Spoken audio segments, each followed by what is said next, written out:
තෙරුවන් සරණයි පින්වත් ඔබ හැම දෙනාටම සියලු ලෝසතුන් සුවපත් කළ ඒ අමාශ්‍රී සද්ධර්මය පැය 24 පුරා ලෝකයට sannivedanaya කරන පින්වත් ගුවන් අවකාශයක බෞද්ධ රූප වාහිනී නාලිකාව මේ දේශනාවත් මෙලෙසින් ආරම්භ කරනවා. වැඩම කොට වදාළ රුවන්වැල්ල වහරක දම්සක් විහාරයේ ප්‍රධාන අනුශාසක පූජනීය ගම්පහ මහානාම පින්වත් අපේ ස්වාමින් වහන්සේ අපි හැමදෙනාම සාදු නාද පවත්වමින් පිළිගනිමු. සාදු සාදු සාදු. දේශනාවේ දායකත්වයේ ධර්මයෙන් කටයුතු කරනවා තලවතුගොඩ හෝකන්දර පාරේ ලුම්බිනි ප්‍රදේශෙහි පදිංචි සුමිතා ජිනසේන මහත්මිය සහ පුතුන් දෙදෙනා ඇතුළු ඒ පවුලේ පින්වත් පිරිස. එහෙමනම් සදහම් අසන්නට පෙර ආතුව අපි හැමදෙනාම තිසරණ සහිත පංචශීලයේ සමාදන් වීමට සාදු නාදයක් පවත්වලා තෙවරක් নমස්කාරය කියමු. අවසරයි අපේ හාමුදුරුවනේ. සාදු සාදු සාදු. නමෝ තස්ස භගවතු අරහතෝ සම්මා සම්බුද්දස්ස. නමෝ තස්ස භගවතු අරහතෝ සම්මා සම්බුද්දස්ස. නමෝ තස්ස භගවතු අරහතෝ සම්මා සම්බුද්දස්ස. බුද්ධං සරණං ගච්ඡාමි. බුද්ධං සරණං ගච්ඡාමි. ධම්මං සරණං ගච්ඡාමි. ධම්මං සරණං ගච්ඡාමි. සංඝං සරණං ගච්ඡාමි.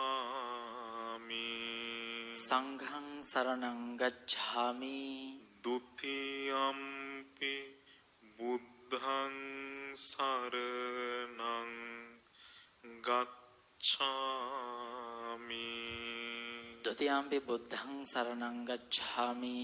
ဒုတိယံ පි ධම්මං සරණං ගච්ඡාමි. ဒုတိယံ පි ධම්මං සරණං ගච්ඡාමි. ဒုတိယံ පි සංඝං සරණං ගච්ඡාමි. ဒုတိယံ පි සංඝං සරණං ගච්ඡාමි. တတိယံ පි බුද්ධං සරණං ගච්ඡාමි. တတိယံ පි බුද්ධං සරණං ගච්ඡාමි. တတိယံ පි ධම්මං සරණං ගච්ඡාමි. တတိယံ පි ධම්මං සරණං ගච්ඡාමි. တတိယံ පි සංඝං සරණං ගච්ඡාමි. တတိယံ පි සංඝං සරණං ගච්ඡාමි. සරණාගමනං සම්පුන්නං ආමබන්තේ පානාති පාතා වේරමණී සික්ඛාපදං සමාදියාමි. පාණාතිපාතා වේරමණී සික්ඛාපදං සමාදියාමි. අදින්නාදානා වේරමණී සික්ඛාපදං සමාදියාමි. අදින්නාදානා වේරමණී සික්ඛාපදං සමාදියාමි. කාමේසු මිච්ඡාචාරා වේරමණී සික්ඛාපදං සමාදියාමි. කාමේසු මිච්ඡාචාරා වේරමණී සික්ඛාපදං සමාදියාමි. මුසාවාදා වේරමණී සික්ඛාපදං සමාදියාමි. මුසාවාදා වේරමණී සික්ඛාපදං සමාදියාමි. සුරාමේරය මජ්ජපමා දට්ඨානා වේරමණී සික්ඛාපදං සමාදියාමි. සුරාමේරය මජ්ජපමාදට්ඨානා වේරමණී සික්ඛාපදං සමාදියාමි. තිසරණේන සද්ධින් පංචශීලං ධම්මං සාදුකං සුරක්ඛිතං කତ୍වා අප්පමාදේන සම්පාදේත. ආම බන්තේ සාදු සාදු සාදු. සමන්ත චක්කවාලේසු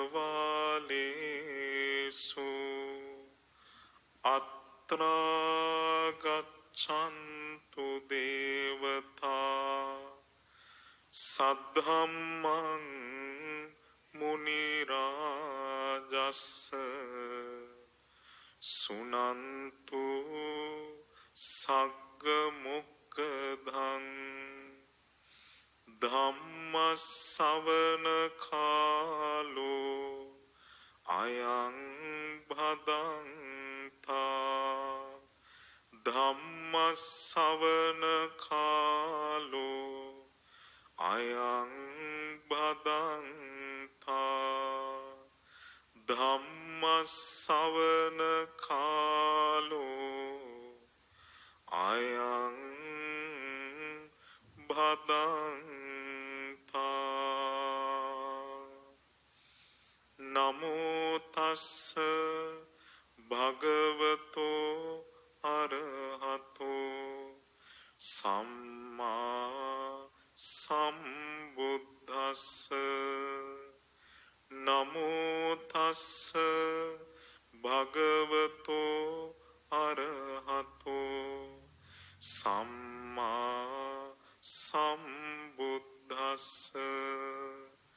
නමෝ තස්ස භගවතෝ අරහතෝ සම්මා සම්බුද්දස්ස.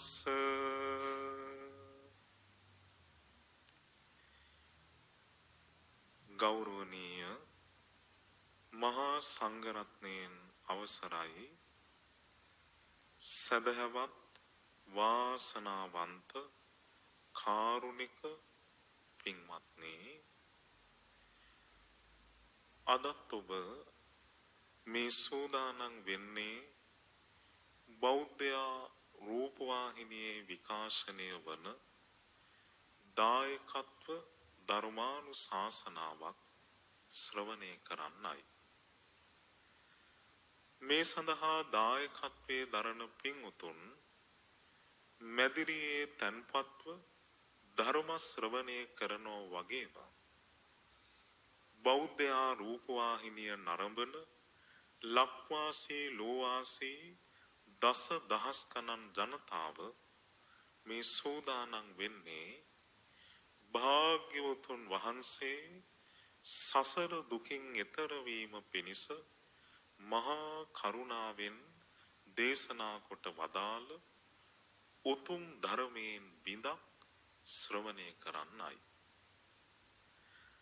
ධර්ම දේශනාව ආරම්භයේ මා සිදු කරන ප්‍රාර්ථනාවන් පළමු කොට මෙසේ සිහිපත් කරන්නයි බලාපොරොත්තු වෙන්නේ.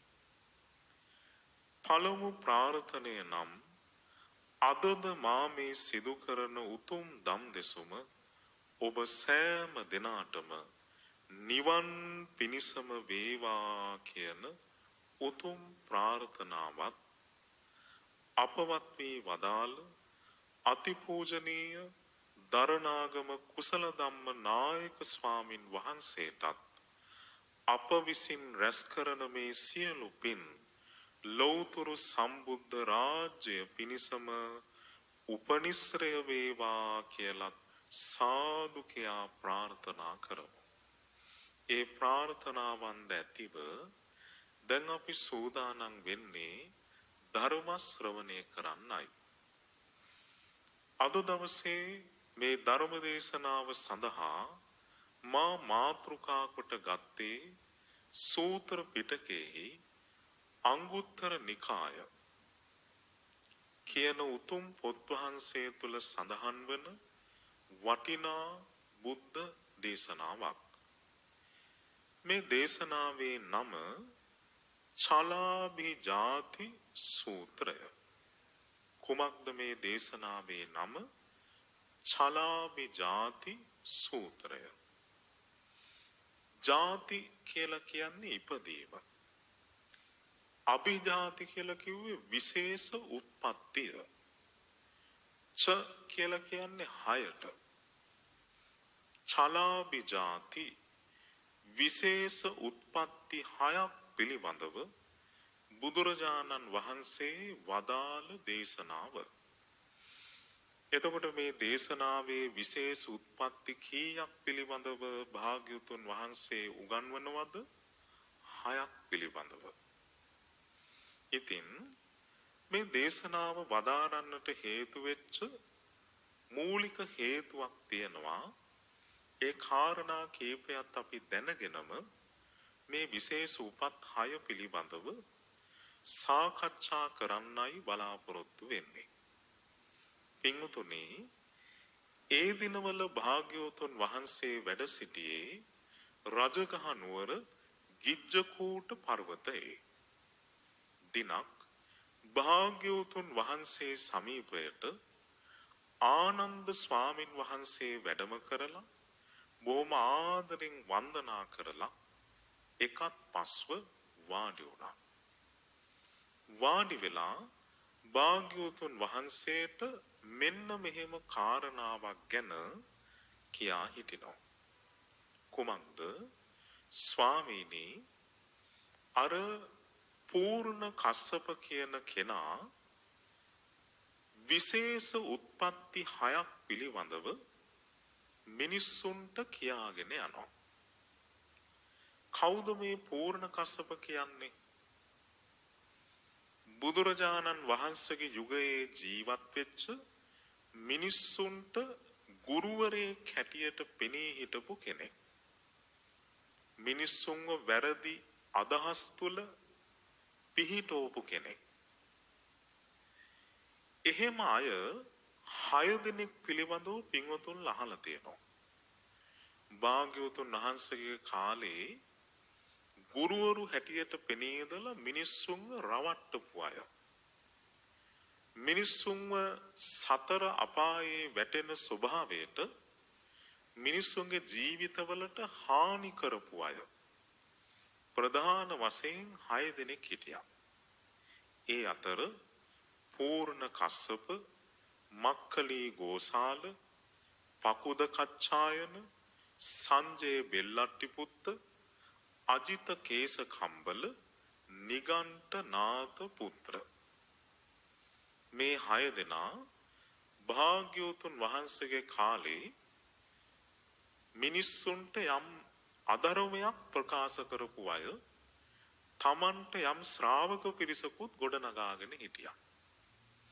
දැන් ඔය එක්තරා අවස්ථාවක භාග්‍යවතුන් වහන්සේ මක්ඛලී ගෝසාලයන් ගැන දේශනා කරනවා මෙහෙම.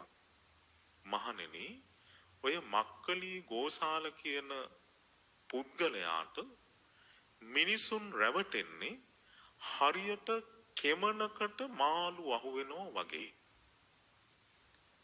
ඒ කියන්නේ මේ කෙනා දේශනා කරන දෙයට මිනිස්සු රැවටෙනවා. දැන් වර්තමානයේත් එහෙම ආගම් මැදහෙලි නැද්ද?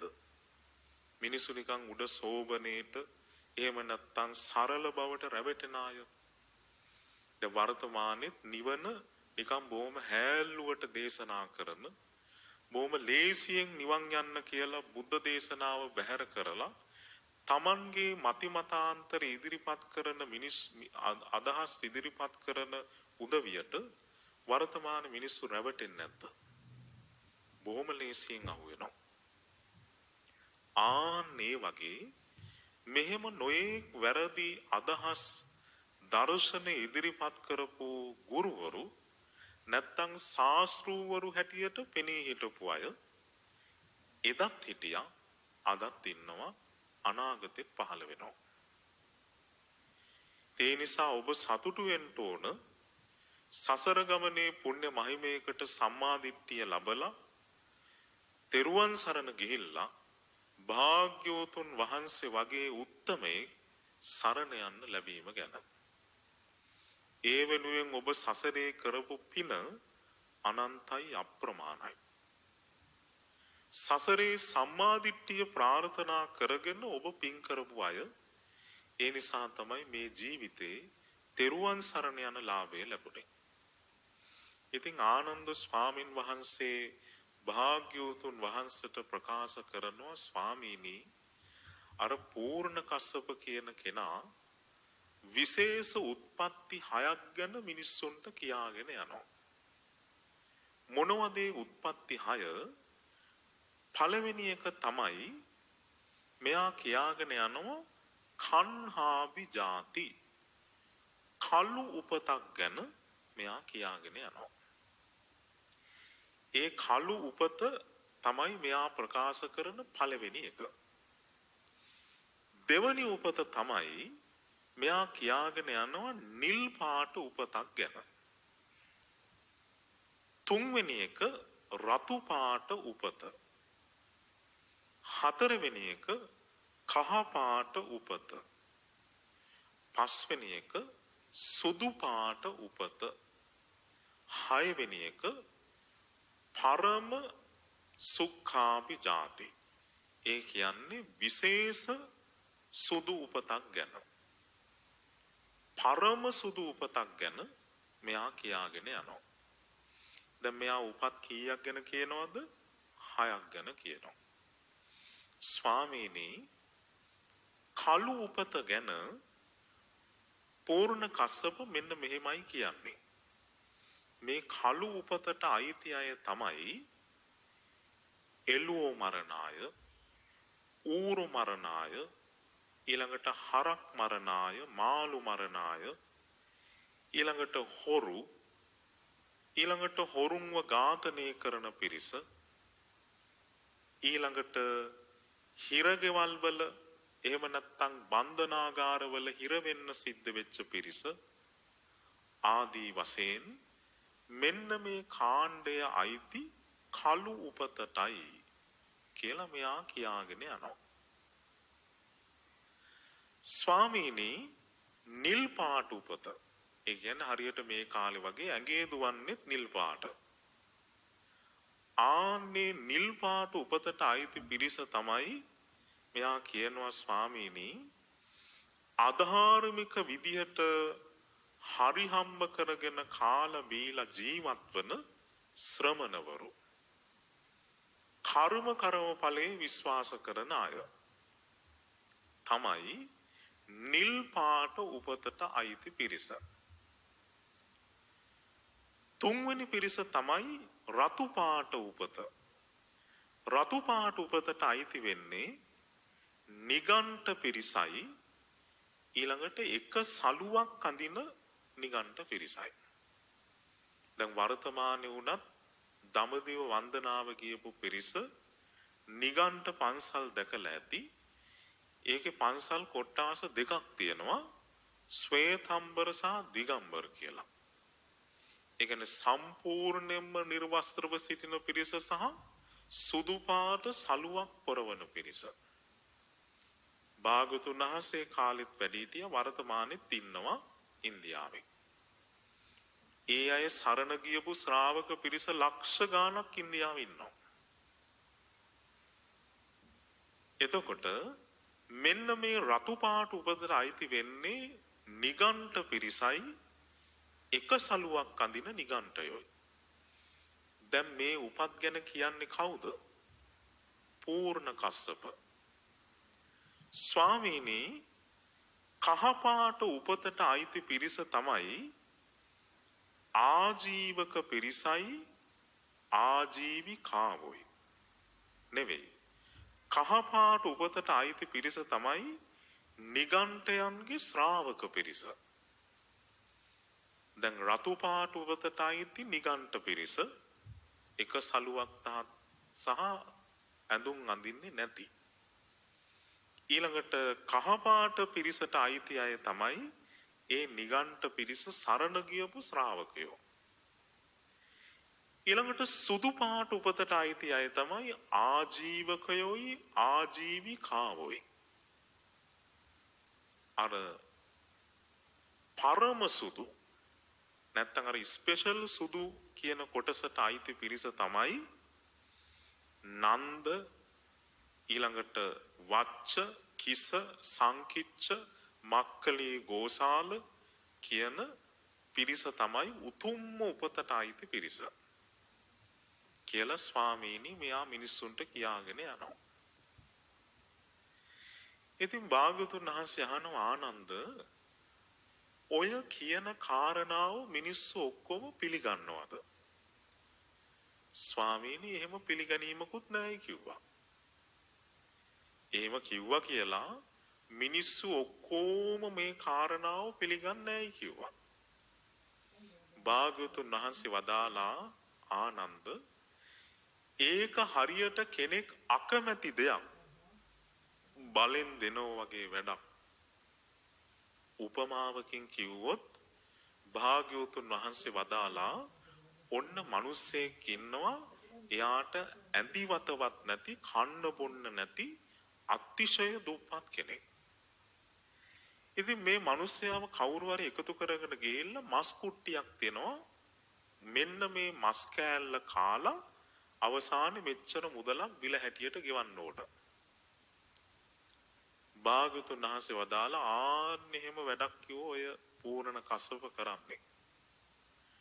අතේ සතේ නැති මිනිස්සෙකුට මස් ටිකක් දීලා ඒකට බිල ගෙවන්න කියනවා වගේ වැඩක්. ඒ කියන්නේ අවශ්‍ය නැති දෙයක් මිනිස්සුන්ට දීලා මිනිස්සු ඒක නොපිළිගනිද්දි ඒක කියාගෙන යනවා. බුදුරජාණන් වහන්සේ වදාලා ආනන්ද ඔය උපත්හය නොවේයි. හැබෑවටම මේ ලෝකේ තියෙන විශේෂ උත්පත්ති හයක්. මේ ධර්ම විනය තුල තථාගතයන් වහන්සේ පණවන ලද උපත් හයක් තියෙනවා. ආන්නේ උපත් හය මං කියා දෙන්නම් කිව්වා. දැන් ඔන්න මෙතන ඉඳලා භාග්‍යවතුන් වහන්සේ මේ ලෝකේ පවතින හැබෑම උපත් හය පිළිබඳව දේශනා කරනවා. ඔන්න විශේෂ උත්පත්ති හය. ආනන්ද පළවෙනි උපත තමයි කවුරු හරි කෙනෙක් කළු උපතක් ලබාගෙන කළු දේවල්ම රැස් කරනවා. ඔන්න පළවෙනි කාණ්ඩේ. දැන් ඔබ තීරණය කරන්න ඕන මේ කාණ්ඩ හයෙන් ඔබ ඉන්නේ කොතනද? ඔබ ඉන්න තැන සුදුසු නැත්තම් ඔබට ආරක්ෂිත භූමියකට පත් වෙන්නත් මේ කාරණා ටික උපකාර වේවි. භාග්‍යවතුන් වහන්සේ වදාලා පළවෙනි උපත තමයි කළු උපතක් ලබාගෙන කළු දේවල්ම රැස් කරන අය. දෙවැනි එක තමයි කළු උපතක් ලබාගෙන සුදු දේවල් රැස් කරන අය. තුන්වෙනි එක තමයි කළු උපතක් ලබාගෙන කළුත් නැති සුදුත් නැති නිවන අවබෝධ කරන පිරිස. හතරවෙනි කාණ්ඩේ සුදු උපතක් ලබාගෙන කළු දේවල් රැස් කරන අය. පස්වෙනි කාණ්ඩේ සුදු උපතක් ලබාගෙන සුදු දේවල්ම රැස් කරන අය. හයවෙනි කාණ්ඩේ සුදු උපතක් ලබාගෙන සුදුත් නැති කළුත් නැති නිවන අවබෝධ කරන පිරිස. දැන් ඔන්න මේ උපත් 6 ගැන භාග්‍යවතුන් වහන්සේ විස්තර වශයෙන් උගන්වනවා. මම දේශනා කීපයක් ඇසුරු කරගෙන මේක ඔබට මනාව වැටහෙන්න දේශනා කරන්නයි බලාපොරොත්තු වෙන්නේ. දැන් ඔන්න පළවෙනි කාරණාව. කළු උපතක් ලබාගෙන කළු දේවල් රැස් කරන අය. භාග්‍යවතුන් වහන්සේ වදාළ ඔන්න මේ ලෝකේ ඇතමෙක් සසර ගමනේ මනුස්ස ලෝකෙ උපදිනවා හැබැයි ඊටාම පහත් කුලයක එක්කෝ සැඩොල් කුලයේ එහෙම නැත්තම් අසූචි අදින කුලයේ එහෙමත් නැතිනම් වැදි කුලයක සුද්‍ර කුලයක බොහෝම පහත් කුලයක උපදිනවා. ඉපදිලා දැන් මෙයාට එදා වේල කන්න නැහැ, අඳින්න ඇඳුමක් පැළඳුමක් නැහැ. බොහෝම දුකසේ ජීවත් වෙන්නේ. ඉන්න හිටින්න ගයක් දොරක්වත් නැහැ. දැන් මෙයාගේ උපත කළු එකක්. ඒ කියන්නේ මනුස්ස ලෝකේ ආවට සසරේ දන් නොදීමේ විපාකය නිසා සැපය නැහැ. බොහොම දුකසේ ඉපදිච්ච කෙනෙක්. දුක් විඳින කෙනෙක්. ඉතින් මෙයා මොකද කරන්නේ? දැන් මෙයාට කන්න බොන්න ඉන්න හිටින්න මිල මුදල් නැතිකොට මෙයා ජීවත් වෙන්න කියලා ප්‍රාණඝාතය කරනවා. ඊළඟට ජීවත් වෙන්න කියලා හොරකම් කරනවා. වැරදි කාම සේවනය කරනවා. බොරු කියනවා. කේලාම් කියනවා. පරුස වචන කියනවා. ඊළඟට සිතිනුත් අකුසල් කරනවා. අවිජ්ජා. අවිජ්ජා කියලා කිව්වේ දැඩි ලෝභය. අන්සන්තක දෙයට ආසා කරනවා. ඊළඟට ද්වේෂ කරනවා. මිත්‍යා දෘෂ්ටියෙන් යුක්ත වෙනවා. ඔන්න කළු උපතක් ලබාගෙන කළු දේවල්ම රැස් කරලා මරණින් මත්තේ අපායට වැටෙනවා. එහෙම පිරිස මේ සමාජය අතර නැද්ද? අන්ත දුප්පත් භාවයෙන් උපදිනවා. ඉපදිලත් මිනිස්සු කරන්නේ පව් වැඩමයි. දැන් සමහර ඉන්නවා සත්තු මරලා සල්ලි හොයන අය. ඊළඟට මත්පැන් මත්ද්‍රව්‍ය වෙළඳාම් කරන අය. ඊළඟට බොරු කියන අය. ජීවිතේ කළු දේවල් රැස් කරලා කළු කර්ම රැස් කරගෙන මරණින් මත්තේ දුගතියට වැටෙනවා. ඊළඟට තව පිරිසක් ඉන්නවා ඊටාම දුප්පත් අඩු කුලේ උපදිනවා. එතකොට පින්වතුන්ලා මතක තියා ගන්න ඕන මේ කුල බෙහෙදය කියන එක මේ ලෝකේ කවදාවත් නැති වෙන්නේ නැහැ. හේතුව මොකද? කර්ම විපාකයක් නිසා. යම් කෙනෙක් උසස් කුලයක ඊළඟට පහත් කුලයක උපදින්නේ සසර ගමනේ කරපු කුසල අකුසල කර්මත් එක්ක. ඒ නිසා මේ ලෝකේ කවරදාකවත් හැම කෙනාම කුලයෙන් එක මට්ටමක උපදින්නේ නැහැ. මේ ලෝකේ ධර්මතාවයක් ඇටියට පහත් කුලවල මිනිස්සු උපදිනවමයි. පහත් කුලවල උපදින්න හේතුව සසර ගමනේ වැඩිහිටියන්ට ගරු නොකිරීම, ඊළඟට වැඳුම් පිදුම් නොකිරීම, මාන්නයෙන් ජීවත් වීම. ඒව තමයි පහත් කුලවල උපදින්න හේතු වෙන කරුණු. වැඩිහිටියන්ට ගරු කරන, වැඳුම් පිදුම් කරන, ගරු කළ යුත්තන්ට ගරු කරන පිරිස මනුස්ස ලෝක උපන්නත් උසස් කුලයේ උපදිනවා. ඒකනේ බෝසතාණන් වහන්සේ නමක් වුණත් කුලයේ වලල උපදින්නේ. කුලය ඉහළ නම් අන් පිරිස ස්වභාවයෙන්ම দমনය වෙන ගතියක් තියෙනවා. කුලයට ගරු කරන ස්වභාවයක් අදටත් ඉන්දියාවේ තියෙනවා. ඒ නිසා මේ කුල වේදය කියන එක පින්වතුනි කවදාවත් නැති කරන්න බෑ. හැබැයි භාග්‍යවතුන් වහන්සේගේ ධර්මයේ තුල අවබෝධය තුලින් මේ කුල වේදය නැති කරන්න පුළුවන්. බුදුරජාණන් වහන්සේ වදාළේ කෙනෙක් බ්‍රහ්මණේක හෝ සිටුවරයෙක් බවට පත් වෙන්නේ උසස් කුලයක උපන් කෙනෙක් බවට පත් වෙන්නේ ගුණ ධර්මත් එක්ක. සීල සමාධි ප්‍රඥා දියුණු කිරීමත් එක්ක. ඊළඟට භාග්‍යවතුන් වහන්සේ පහාරාද සූත්‍රයේදී වදාලා පහාරාද මගේ ශාසනය හරියට මහ මූද වගේ. මහ මූදට සතර දිසාවෙන්ම ගංගාවල් ලැබිදින් වැටෙනවා. ඉන්දියාවේ තියෙන ගංගා යමුනා, ගංගා, සරභු, අචිරවතී ආදී මහා ගංගාවල් ගලාගෙන ඇවිදilla මහ මූදට වැටුනහම කෙනෙකුට වෙන් කරන්න බෑ මේක ගංගානම් ගඟේ ජලය, මේක නර්මදා නදියේ ජලය, මේක යමුනා නදියේ ජලය කියලා වෙන් කරන්න බෑ. මහ මුහුදට වැටුනහම මේ සියලුම ජලය හඳුන්වන්නේ එක නමකින්. ඒ තමයි සමුද්‍ර ජලය. ඒ වගේ භාග්‍යවතුන් වහන්සේගේ ශාසනයට කොහෙන් ආවත්, සිටු කුලෙන් ආවත්, සැඩොල් කුලෙන් ආවත්, සුද්‍ර කුලෙන් ආවත්, රජ කුලෙන් ආවත්, ඒ හැම කෙනාම භාග්‍යවතුන් වහන්සේගේ ශ්‍රාවකයන්. ඒ හැම දෙනාම බුදුරජාණන් වහන්සේගේ ශ්‍රාවක පිරිස. ඒ නිසා භාග්‍යවතුන් වහන්සේගේ ශාසනය තුල කුල ભેදය කියන එක තිබුණේ නැහැ. නමුත් කුල ભેදය කියන ස්වභාවය මේ ලෝකේ කර්මඵලයේ නිසා මේ ලෝකේ හැමදාම පවතින එකක්.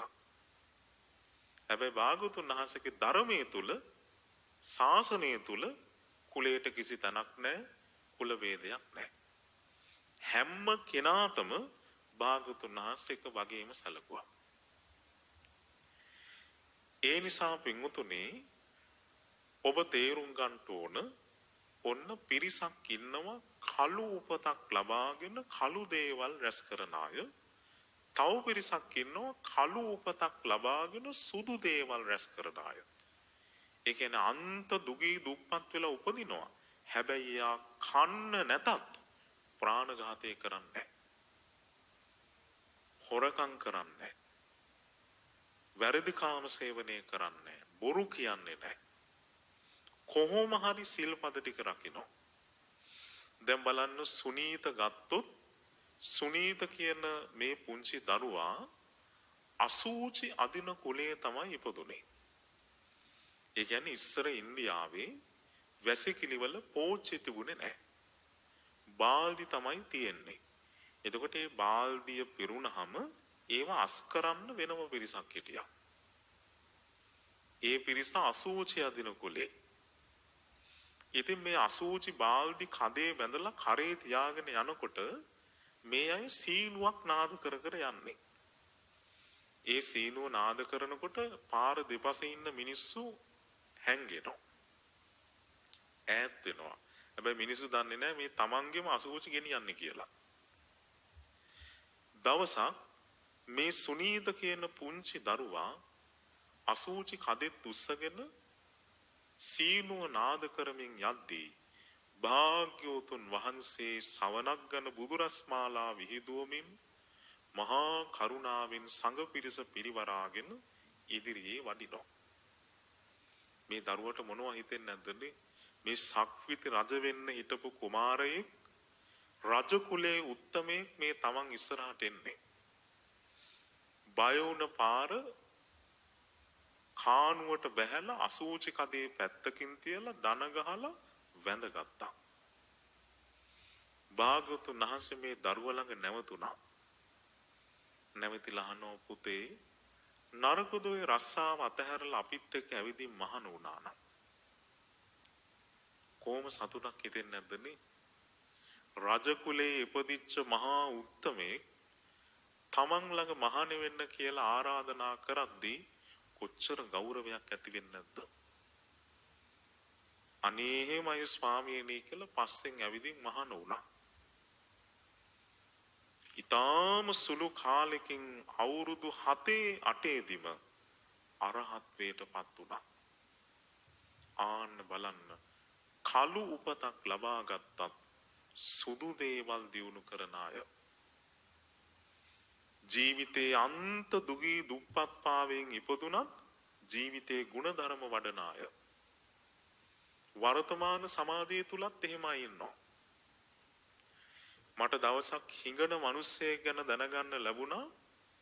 මේ මිනිස්සයා හිඟා කාල සල්ලි එකතු කරලා ඒ සල්ලි වලින් කරන්නෙම අනුරාධපුරේ වන්දනාව යන එක. මන් දන්න මහත්තයෙකුට තමයි මෙයාව මුණ ගැහුනේ. කොහොමද මේ මහත්තයා පිට රටින් ඉඳලා ඇවිදිලා නුවර වන්දනා කරන්න යන අතරමඟ හෝටලයක නැවතුණා කෑම කන්න. කෑම කාලේ එළියට එනකොට හිඟන මිනිස්සෙක් ඉන්නවා දොරකට. දැන් මේ මහත්තයා ළඟ ලංකාවේ සල්ලි තිබුණේ නැහැ. ඉතින් අතේ තිබුණ කඩපු නැති වතුර බෝතලේ දුන්නා. දුන්න ගමන් මේ ඉගෙන මිනිස්සයා කිව්වලු අනේ මහත්තයාට ගොඩාක් පිං මට මේ වතුර වලින් අද බුද්ධ පූජාව තියන්න පුළුවන්.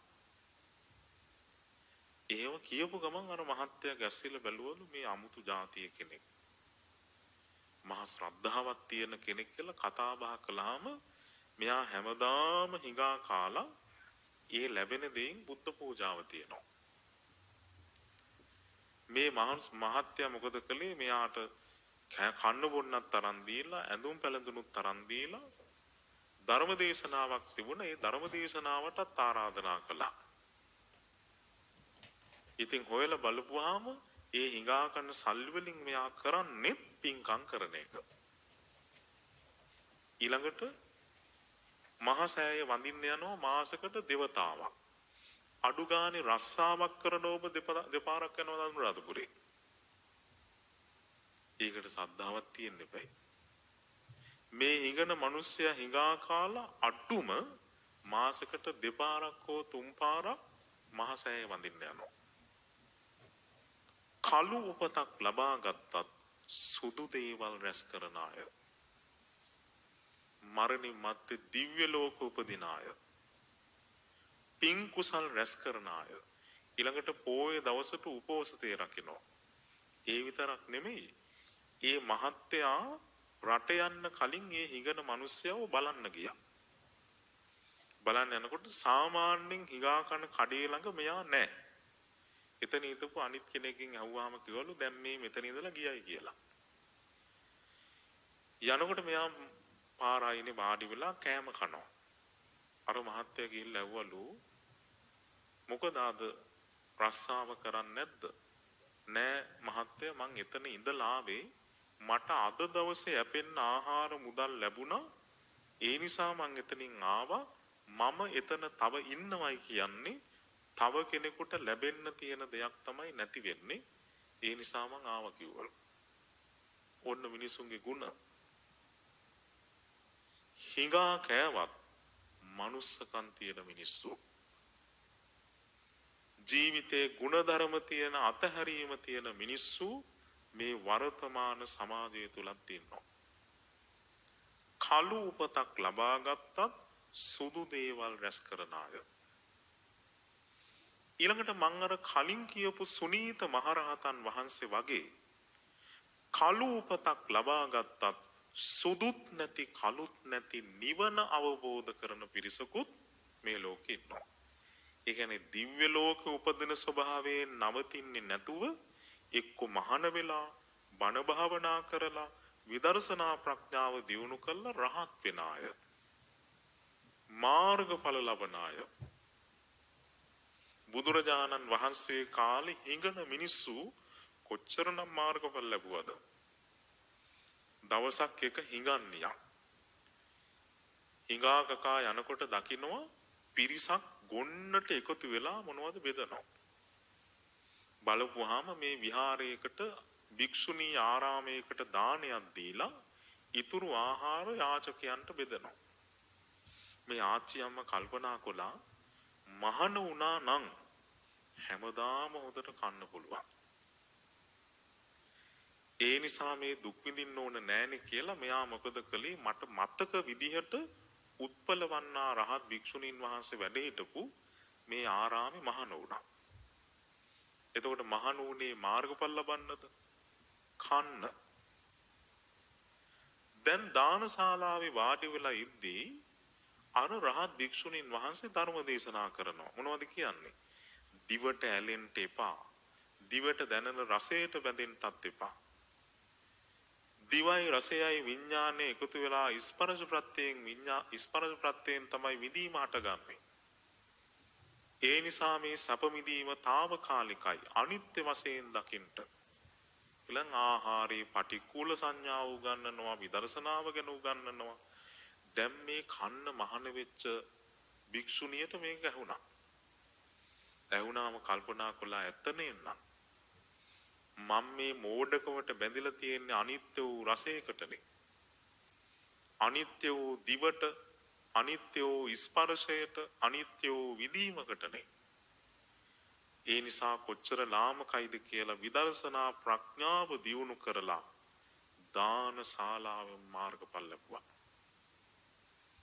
දැක්කද කළු උපතක් ලබාගත්තත් සුදුත් නැති කළුත් නැති නිවන අවබෝධ කරන පිරිස. පින්වතුන්ලා අහලා ඇති කුෂ්ඨ රෝගියෝ භාගතුන් වහන්සේ කාලේ මාර්ගඵල ලැබුවා. පාරවල් වල හරක් බලා ගන්න ළමයි මාර්ගඵල ලැබුවා. හිඟන්නෝ මාර්ගඵල ලැබුවා. දැන් අපි ගත්තොත් බුදුරජාණන් වහන්සේගේ යුගයේ ඒව කළු උපත් ලබාගෙන නිවන අවබෝධ කරපු පිරිස ගොඩාක් හිටියා. ඒ අතර තව උත්තමයෙක් තමයි ලෝසක මහරහතන් වහන්සේ. අහලා තියෙනවනේ. ලෝසක මහරහතන් වහන්සේ රහත් උනත් දානෙ ලැබුණේ නැහැ. සංසාරේ අකුසලයකට. මේ ලෝසක ස්වාමින් වහන්සේ පුංචි කාලේ අම්මගේ කුසේ ලැබෙන්න ඉද්දි ගේ ගිනි ගත්තා. ගේ ගිනි ගත්තාම ගෙදර ස්වාමියාගේ දෙමව්පියෝ දැනගත්ත මේ උපදින්න ඉන්න දරුවගේ පවට තමයි මේ ගිනි ගත්තේ. බිරිඳම ගහලා එලෙව්වා ගෙදරින්. එලෙව්වහම දැන් අම්මා බොහොම අමාරුවෙන් හිඟා කාලා දරුවා බිහි කළා. දරුවට යාන්තම් දැනුම් තේරුම් තියෙන කාලේ දරුවට කිව්වා පුතේ උඹ නිසා මට ගෙවල් දොරවල් නැති වුණා, දෙමව්පියෝ නැති වුණා, ස්වාමියා නැති වුණා. උඹ නිසා තවත් මට දුක් ගොන්නකට කරගහන්න බෑ. ඒ නිසා මෙන්න තියෙනවා පොල් කට්ටක් හිඟා කාල ජීවත් වෙයන් කියලා පිටත් කරලා යවුවා. මෙහෙම හිඟා කකා ඉද්දි දවසක් සාරිපුත්ත මහරහතන් වහන්සේගේ පස්සේ මේ දරුවා ගියා. ලස්සන කෙනෙක් වෙන්න බෑනේ. නිකන් කැහැටු කෙනෙක් වෙන්න ඇති කළු වෙච්ච. සාරිපුත්ත මහරහතන් වහන්සේ මේ දරුවව එකතු කරගෙන ගිහිල්ලා මහාන කළා. රහත් උනා. හැබැයි රහත් උනත් දාන්නේ නැහැ. පිණ්ඩපාතේ වඩිනවා. මිනිස්සු දුවගෙන එනවා දාන බෙදන්න. මිනිස්සුන්ට පේන්නේ පාත්‍රයේ දානේ තියෙනවා වගේ. තව කොහෙන්ද බෙදන්න ඉඩ කියලා මිනිස්සු අරගෙන යනවා. හැබැයි දාන්නේ නැහැ. සාරිපුත්ත මහරහතන් වහන්සේ බැලුවා අනේ මේ ලෝසකයන් වහන්සේ අද පිරිනිවන් පානවා, අදවත් බඩ පිරෙන්න දාන ටිකක් පූජා කරන්න ඕන කියලා සාරිපුත්තයන් වහන්සේ ලෝසක මහරහතන් වහන්සේට කිව්වා අද ඔබ වහන්සේ පිණ්ඩපාතේ වඩින්න එපා, මම ඔබ වහන්සේටත් එක්කම දානේ අරන් එන්නම් කියලා සාරිපුත්තයන් වහන්සේ දා පිණ්ඩපාතේ වැඩි කොසල් රජුරුවන්ගේ මාලිගාවට. දානි පූජා කළාට පස්සේ උන්වහන්සේ ආපහු වඩින්න හදනකොට රජුරු අහනවා ස්වාමිනියයි හදිස්සි. අනේ රජතුමනි, ස්වාමීන් වහන්සේ නමක් මං වෙනුවෙන් විහාරේ වැඩ ඉන්නවා දන් වළඳන්න. ඒ නිසා මට ගොඩක් වෙලා වැඩ ඉන්න බෑ, ආපහු යන්න ඕන කිව්වා. රජුරු කියනවා අනේ ස්වාමීනි ඕක මොකද්ද? මං සේවකයෙක් අතේ දානි යවන්නම්කෝ කියලා ඔබ වහන්සේ ඉඳලා දානි වළඳන අපිට බණ පොඩ්ඩක් කියලා වඩින්න. සේවකයෙකුට හොඳට දානි පාත්‍රයක් බෙදලා දුන්නා. සේවකයා යන ගමන් මගදී කල්පනා කළා ස්වාමින් වහන්සේලාට නම් ඉතින් හැමදාම හොඳට දානි හම්බ වෙනවනේ. අපිට තමයි හැමදාම කන්න හම්බ වෙන්නේ නැත්තේ කියලා මේ මිනිස්සයා මේක කෑවා. බලන්නකෝ අකුසලේ විපාක දෙන හැටිදී දානේ නැහැ. සාරිපුත්තයන් වහන්සේ දැන් විහාරයට ඇවිල්ලා ඇහුවා ආස්මතුන් වහන්සේ දානේ වැළඳුවද? අනේ ස්වාමිනී හම්බුනේ නැහැ කිව්වා. හා වැඩේනි කියලා ඉක්මනට සාරිපුත්තයන් වහන්සේ සවැත් නුවරට ඊරාවරට යන්න කලින් පිණ්ඩපාතේ වැඩලා චතු මදුරු ටිකක් ලැබුණා. ඒ චතු මදුරු ටික අරන් ඇවිදින්න ලෝසකයන් වහන්සේට කියනවා ඔබ වහන්සේ මේ පාත්‍රය අල්ලන්නවත් එපයි කිව්වා. ඇල්ලුවොත් දානේ අතුරුදහන් වෙනවා. මං අල්ලන් ඉන්නම් අත දාලා වළඳන්න කිව්වා. එදා තමයි ඔන්න බඩ පිරෙන්න දාන පොඩ්ඩක් වළඳලා එදා පිරිනිවන් පෑවා. රහතන් වහන්සේලාම මතක තියාගන්න උන්වහන්සේ වැඩ හිටියේ සීවලී මහරහතන් වහන්සේට අල්ලපු කුටියේ. දැන් පේනවද තම තමන් කරපු කර්ම තමයි තම තමන් විඳවන්නේ කියලා. සීවලී මහරහතන් වහන්සේට මහා දාන විපාක ලැබුණේ සසරේ දන් දීපු නිසා. ඉතින් අපේ මිනිස්සු මේ පින්තූරේ ගහන් ඉනවා අපිටත් හම්බ වෙයි කියලා. අපිටත් හම්බ වෙන්න නම් මක් කරන්න ඕනද? දන් දෙන්න ඕන. උන්වහන්සේටත් වැඳුම් පිදුම් කරන්න ඕන. මේ ලෝසක මහරහතන් වහන්සේ වැඩි හිටියේ සීවලී මහරහතන් වහන්සේට අල්ලපු කුටියේ. එහෙමනම් උන්වහන්සේට කොහොම හම්බ වෙන්න ඕනද? ඒ නිසා තම තමන් කරන කුසල් අකුසල් තමයි තම තමන් භුක්ති විඳින්නේ. ඒ නිසා සීවලී මහරහතන් වහන්සේගේ පින්තූරයක් ගහන් ඉදට කිසිම වරදක් නැහැ. උන්වහන්සේ දිහා බලලා හිතන්න ඕනේ අනේ මේ උත්තමයා ප්‍රත්‍යලාභීන් අතරින් අගතනතුරුකම ලැබුවේ සසරේ දන් දීපු නිසායි. මමත් උන්වහන්සේ වගේ දම් පින්කම් කරන්න ඕන කියලා ඒ උත්තමයාටත් වැඳුම් පිදුම් කරලා දන් දෙන්න ඕන. එතකොටයි ඔබටත් ලැබෙන්නේ. එතකොට මොකක්ද අකුසලේ? සංසාරේ රහතන් වහන්සේ නමකට දානි වලක් කළා. දායකයෙක් දාන ටිකක් දුන්නා මෙයාට රහතන් වහන්සේ නමකට ගිහින් දෙන්න කියලා. මෙයා මොකද කළේ? තරහට ඉරිසියාවට ඒ දානේ පාත්‍රයේ ගිනි කොටකට හැලුවා. උපන් ජීවිතවල කන්න නැහැ. මනුස්ස ලෝක උපන්නත් රහත් උනත් දානේ නැහැ.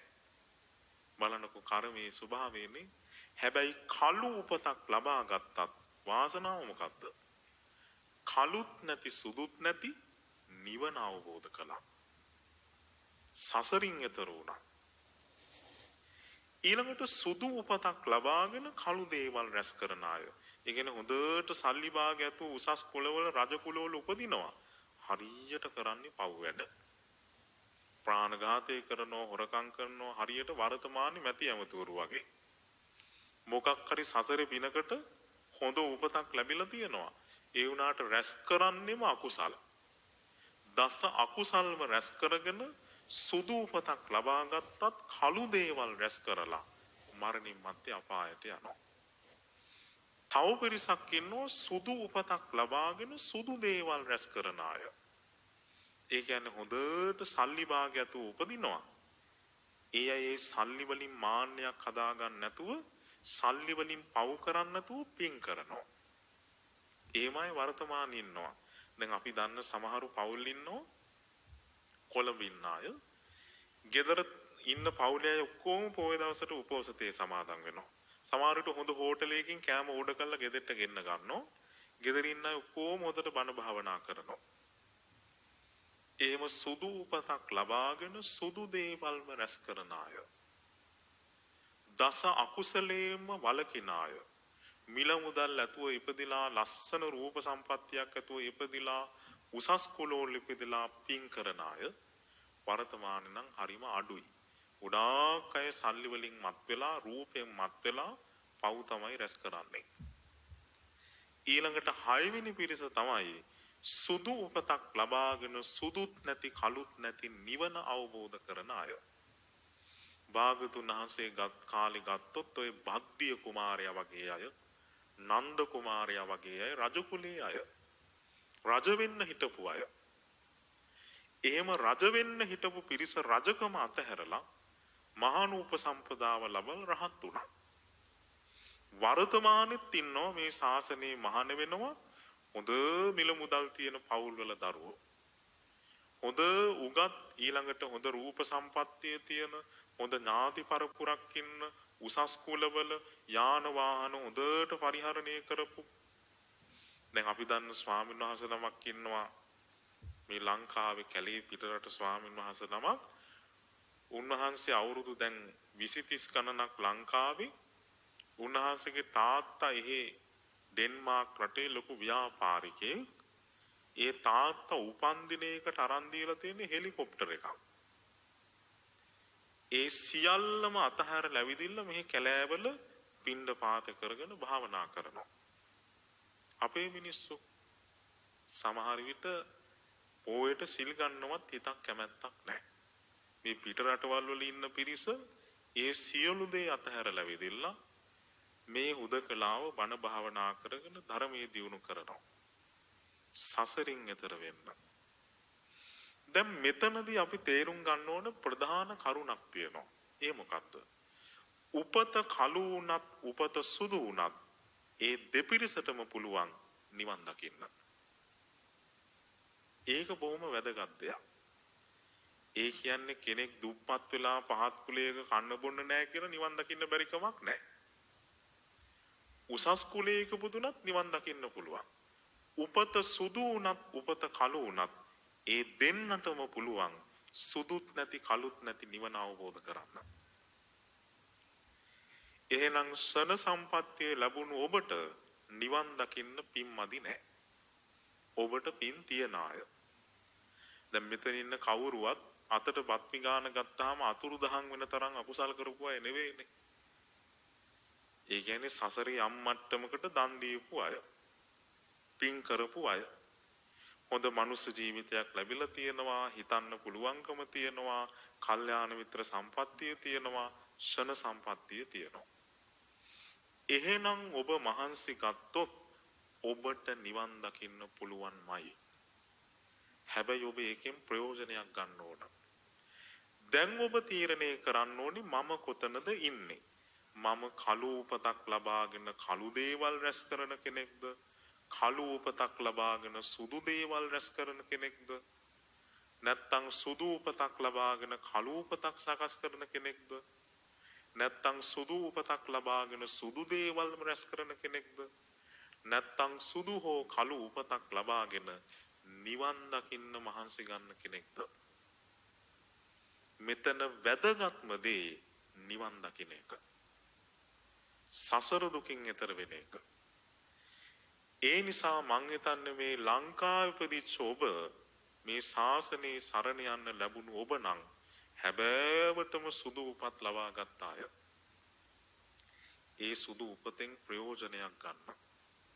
කළු දේවල් රැස් නොකරන කෙනෙක් බවට පත් වෙන්න. කොහොම හරි ජීවිතේ සිල් රකින්න, භාවනා කරන්න, කුසල් වඩන්න. මාර්ගඵල අවබෝධ කරගෙන සසර දුකින් එතර වෙන්න බලන්න. ඒ නිසා ඔබට ලැබුණු ජීවිතයේ පිඟුතුනි කවදාවත් අපත යවා ගන්න එපා. භාග්‍යවතුන් වහන්සේ වදාළ ආනන්ද ඔන්න ඔය උපත් අයයි මේ ලෝකේ තියෙන්නේ. එහෙම නැතුව මේ සුදු පාට, කළු පාට, නිල් පාට, රතු පාට උපත් නෙවෙයි. මොනවද මේ ලෝකේ තියෙන උපත්? සමහරු පින් ඇතුව උපදිනවා, පව් රැස් කරනවා. සමහරු පින් ඇතුව ඉපදිලා පින්ම රැස් කරනවා.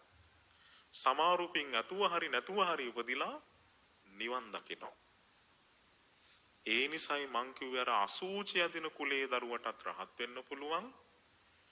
බද්දිය කුමාරයා නන්ද කුමාරයා වගේ සක්විති රජ වෙන්න හිටපු උදවියටත් නිවන් දකින්න පුළුවන්. ඒ නිසා පින්වතුනි ඔබ හැම කෙනාම හිතන්න ඕන මේ ලැබුණු ජීවිතේ හැම මොහොතකම යටත් වෙච්ච ජීවිත. දැන් අපි මෙහෙම ජීවත් වුණාට තව මොහොතකින් අපේ ජීවිතේ වෙනස් වෙනවා. ඒ නිසා කර්මයේ විපාක දීම අපිට හිතන්න බෑ. ඒක ඇස් දෙකට පේන එකක් නෙවෙයි, කලින් කියලා සිද්ධ වෙන එකකුත් නෙවෙයි. මේ ඔබ අද හොඳට කාලා බීලා ඉන්නවා, හෙට වෙනකොට එක තැන් වෙනවා. අද හොඳට ඇස් දෙකෙන් ඔබ බලනවා, හෙට උදේ නැගිටිනකොට ඇස් දෙක පේන්නේ නැතු වෙනවා. ඒ නිසා කර්මය කියන එක මහා පුදුම එකක්. මේ අද හොඳට ගෙවල් දොරවල් වල ඉන්න මිනිස්සු හෙට පාරට වැටෙනවා. ඒ වැටුන්නේ නැද්ද මිනිස්සු? ඔය සුනාමියේ වෙලාවේ හොඳට මිල මුදල් තිබිච්ච මිනිස්සු ඇඳිවතවත් නැතුව මහපාරේ. මහපාරේ අපි කෑම පාර්සල් බෙදන්න ගියාම සමහර අයට කෑම ගන්න ලැජ්ජයි. ඇයි ඒ? කවදාවත් ඉල්ලගෙන කාලා නැහැ. ඒක ගෑනු දරුවෝ වගේ තව පොඩි කෙනෙකුට කියනවා අනේ අපිටත් එක කෑම එකක් ඉල්ලන් එන්නලු. ඒ අය හිතන්නද කවදා හරි දවසක අපිට මේම අනුන්ගේ බත් මුලක් කන්න වෙයි කියලා. ඒ නිසා ඔබත් හිතන්න ඔබේ ජීවිතය ඔබ කොහොම ජීවත් වුණත් ඔබ අසරණ වෙන මොහොත කොයි මොහොතද දන්නේ නැහැ. තව කෙනෙක්ගේ පිළිසරණක් ඕන වෙන වෙලාව කොතනකද දන්නේ නැහැ. පාරක හිඟා කන තත්වයට වැටෙන වෙලාව කොතනද දන්නේ නැහැ. ඒ නිසා ජීවිතේ පුළුවන් තරම් පින් කරන්න. දන් දෙන්න, සිල් රකින්න, භාවනා කරන්න, කුසල් වඩන්න, මාර්ගඵල ලබන්න මහන්සි ගන්න. ඒ නිසා ඔබ හැම දිනාටම ඔය ලැබුණු උපත මොකක් වුණත්, සුදු එකක් වුණත්, කළු එකක් වුණත්, උසස් කුලේ වුණත්, පහත් කුලේ වුණත් මොකක්වත් වැඩක් නැහැ. ඔබ හැම දිනාටම ධර්මයේ දියුණු කළා රහත් වෙන පින තියන අය. ඒ නිසා මේ උතුම් ධර්ම දේශනාවත් ඔබ හැම දිනාටම නිවන් පිණිසම වේවා කියලා අපි ආශිර්වාද කරනවා. දැන් අපි සූදානම් වෙන්නේ පින් අනුමෝදන් කරන්නයි. අද මේ ධර්ම දේශනාවෙහි දායකත්වයේ දරුවේ තලවතුකුඩ හෝකන්දර පාරේ පදිංචි ලුම්බිනී ප්‍රදේශයේ පදිංචි සුමිතා ජිනසේන මහත්මිය සහ පවුලේ පුතුණුවන් දෙපළ මීට වසරකට පෙර එනම් 2019 වර්ෂයේ 8යි 5 වෙනි දින මියගිය ජීය ජිනසේන මහත්මයාට පින් අනුමෝදන් කරන්න. ඒ වගේම සුජීවත්ව සිටින මෑණියන්ට නිදුක් නිරෝගී සුවපත් භාවය ප්‍රාර්ථනා කරමින් මියගිය සියලු ඥාතීන්ට පින් අනුමෝදන් කරන්න මේ අය බලාපොරොත්තු වෙනවා. එහෙමනම් අද දවසේ දායකත්වයේ දක්වූ සමටත් නමින් මිය පරලොව ගිය ආදරණීය පියාණන් ඇතුළු සියලු ඥාතීන්ටත් ධර්ම ශ්‍රවණය කළ හැම දිනාටමත් මේ උතුම් පින නිවන් පිණිසම වේවා කියලා සාදු කියලා. ආකාසට්ඨා චුම්මට්ඨා දේවා නාග මහිද්దికා පුඤ්ඤන්තං අනුමෝදිත්වා චිරං රක්ඛන්තු ලෝක සාසනං චිරං රක්ඛන්තු දේශනං චිරං රක්ඛන්තු මං පරන්ති. හැම දිනාටම තෙරුවන් සරණයි. සාදු සාදු සාදු. සදහවත්නේ දේශනා පවත්වා වදාළ ගෞරවනීය ස්වාමින් වහන්සේ රුවන්වැල්ල දම්සක් විහාරයේ ප්‍රධාන අනුශාසක පූජනීය ගම්පහ මහානාම පින්වත් අපේ ස්වාමින් වහන්සේට නිදුක් නිරෝගී චිරජීවනයේ සැලසේවායි අපි ප්‍රාර්ථනා කරමු. සාදු සාදු සාදු. ඒ ප්‍රාර්ථනාව සමගින් දේශනාව නිමාවටපත් වෙනවා. පින්වත් ස්වාමින් වහන්සේට මේ පරිස්කාර පූජාවන් සිදු කරමින් හැම දිනාටම තෙරුවන් සරණයි.